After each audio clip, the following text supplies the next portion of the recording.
And then suddenly, the cold-loving beetles disappeared and were replaced by critters like this. This loves the warmth.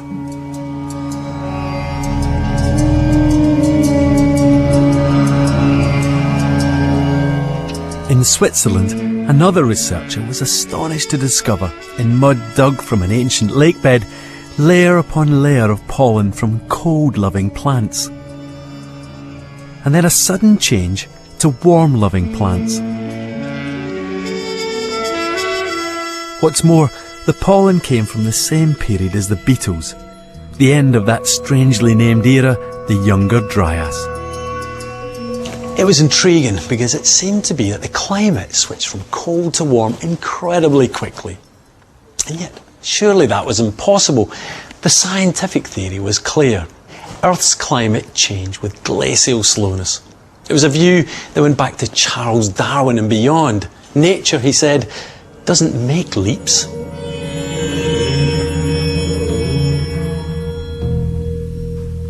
So these unsettling reports from the field were quietly filed away. Yet a nagging question remained: just what had happened to the climate over 11,000 years ago?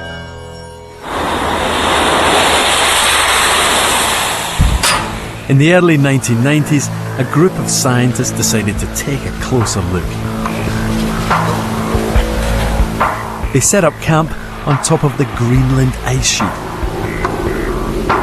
It was a major undertaking. Conditions could be brutal. But for scientists like Jim White, it was the experience of a lifetime. Dr. White, do you expect a vacation here in the future? Yes, I'm bringing all my friends next time. Oh, wonderful, wonderful. Jim was there to travel back in time and finally solve the mystery of what happened to the climate at the end of the Younger Dryas. Buried in the Greenland ice sheet was just what he needed: a record of past temperatures stretching back tens of thousands of years.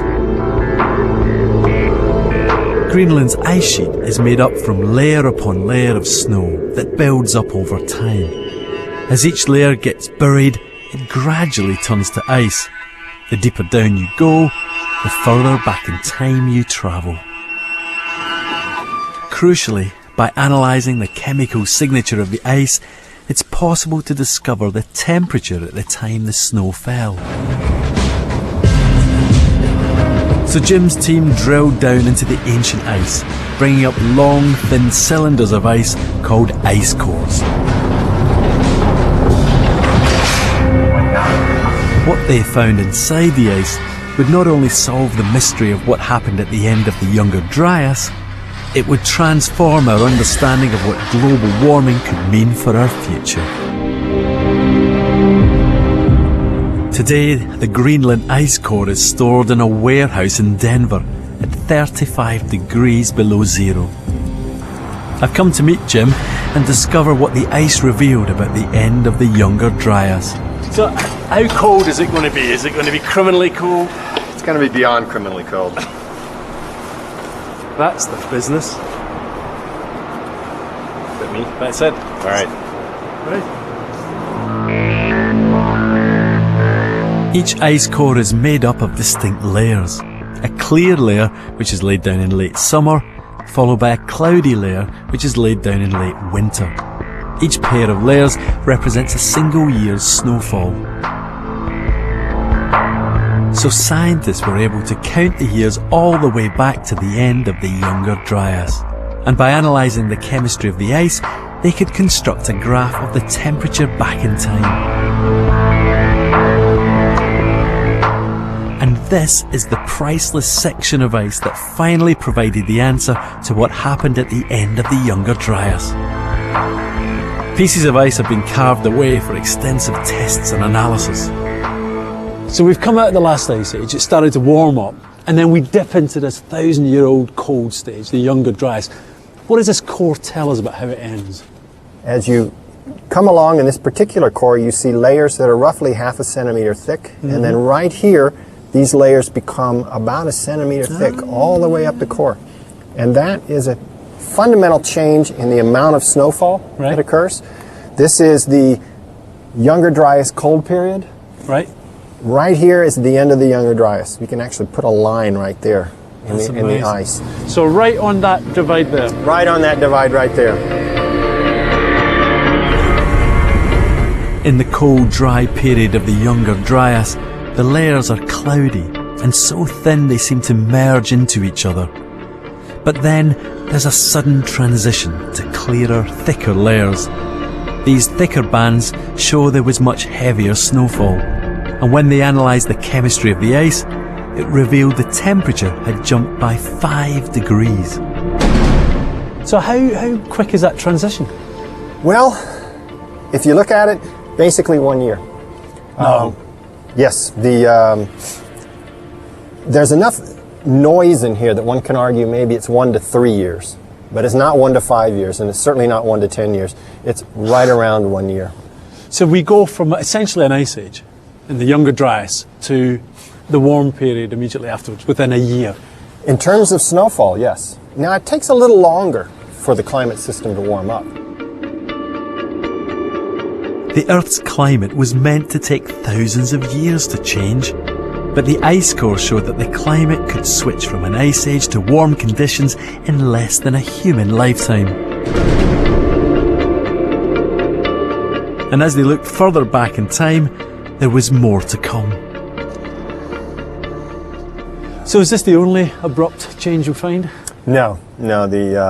This ice core contains a couple of dozen abrupt climate changes that have warmings that are as fast and environmental changes that are as drastic as the one you see here. So are these rapid shifts characteristic of the climate system? It's clearly not an artifact of the system. It's clearly not just a once or twice kind of thing that maybe was a meteorite or something like that, or a volcano. This is an inherent, intrinsic part of the climate system. The discovery of rapid climate change was a scientific revolution. It meant that the climate was capable of sudden jumps in a timescale that modern civilization has never had to deal with.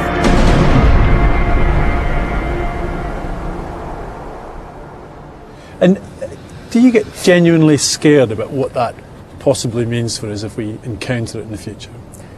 Yes. I don't think anybody could not get scared. If you understood just how fast that was and how big this change was, just how fundamental it was. If something like that happened to us, and it's important to recognize we've not seen anything like it. If something like that happened to us today, we would probably not be able to grow enough food. We would not have enough fresh water. It would challenge even the most industrialized society to adapt. And that is scary. The most frightening thing is that no one knows what causes the climate to change so quickly. So scientists began to worry that the changes already underway as a result of global warming could accelerate and turn out to be just as fast. It's impossible not to look at that core and see that change from an ice age into a warm world over the course of a season or two, and realise that we could see climate change not in some distant future, but in our lifetime. And that's made the debate much, much more urgent. Instead of the slow, steady rise in temperatures forecast by the climate models, we could face a catastrophic warming in just a few years. And there are signs some changes are already happening faster than predicted.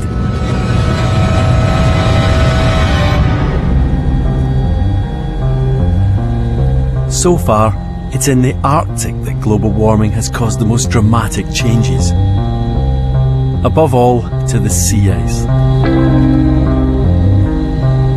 Every winter, as temperatures drop, the sea ice spreads, stretching from the North Pole down to Greenland and Canada. In the summer, it melts back. As the Earth warms, the models say that over the next century, the area covered by sea ice